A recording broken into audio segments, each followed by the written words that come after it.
आज मैं एक बहुत ही आसान सी पर अटरली डिलीशियस रेसिपी आपके साथ शेयर कर रही हूँ। मैं बना रही हूँ ओरियो डबल स्टफ मूस केक।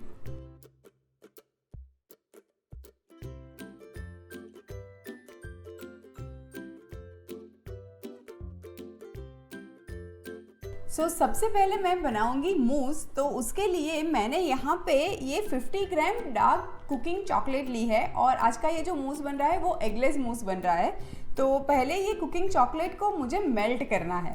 ये देखिए चॉकलेट तो बहुत ही अच्छे से मेल्ट हो चुकी है और अब मैं इसके अंदर ऐड कर रही हूँ 2 टेबलस्पून कुकिंग क्रीम।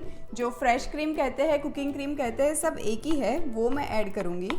और ये कुकिंग क्रीम रूम टेम्परेचर का होना चाहिए।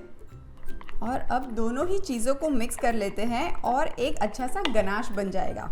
हम generally regular Oreo biscuit crunch and texture के लिए तो यूज़ करते ही हैं, पर आज ये पर्टिकुलर रेसिपी के लिए मैं ओरियो डबल स्टफ़ यूज़ कर रही हूँ। ये आज की रेसिपी को एक्स्ट्रा बर्स्ट भी देगा क्रीम का और बहुत ही अच्छा फ्लेवर एंड टेक्सचर भी देगा। अब ये गनाश में से मैं मूस तैयार कर रही हूँ। मैं ये गनाश ले लेती हूँ अप्रॉक्सीमेटली 2 बड़े चम्मच। और अब मेरे पास यहाँ पे ऑलरेडी विप्ड किया हुआ क्रीम है, मैं ये ले रही हूँ। पहले 1 चम्मच हम विप्ड क्रीम गनाश में ऐड करेंगे और हल्के हाथों से मिक्स करेंगे। थोड़ा सा और क्रीम ऐड करते जाएंगे, बस ऐसे थोड़ा थोड़ा करके मैं ये सारा 1 कप विप्ड किया हुआ क्रीम है वो ऐड कर दूंगी। ये देखिए कितना अच्छा चॉकलेट मूस बनके रेडी है। बस ये केक में अब और कुछ नहीं करना है, सीधा हमें केक को असेंबल करना है। अब ओरियो डबल स्टफ मूस केक बनाने के लिए मैंने एक यहाँ पे ये ट्रे ली हुई है और इसको मैंने ये प्लास्टिक रैप से कवर किया हुआ है, जो क्लिंग रैप बोलते हैं उससे कवर किया है। इससे बहुत आसानी होगी केक को डीमोल्ड करने के लिए। अब ये सारे ओरियो डबल स्टफ लेके मैं ये ट्रे में रख देती हूँ।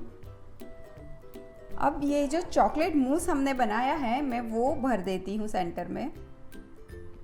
और अब बीच में भी मैं एक लेयर ओरियो डबल स्टफ का दूंगी। और अब ये मूस से मैं कवर कर देती हूँ।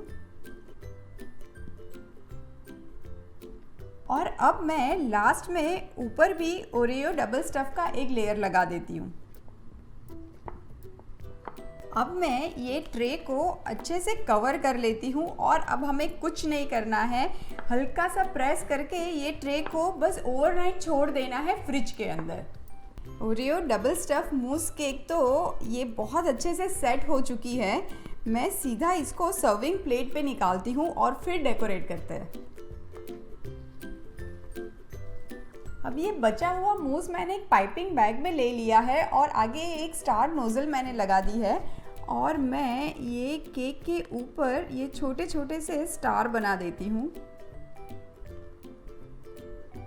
तो लीजिए तैयार है ओरियो डबल स्टफ मूस केक।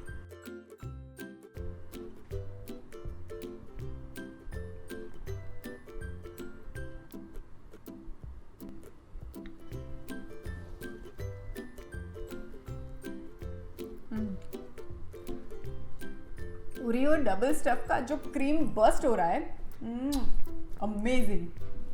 आपने ये ओरियो डबल स्टफ एयरपोर्ट पे बहुत बार देखा या खाया होगा, पर अब तो ये इंडिया में इजीली अवेलेबल है।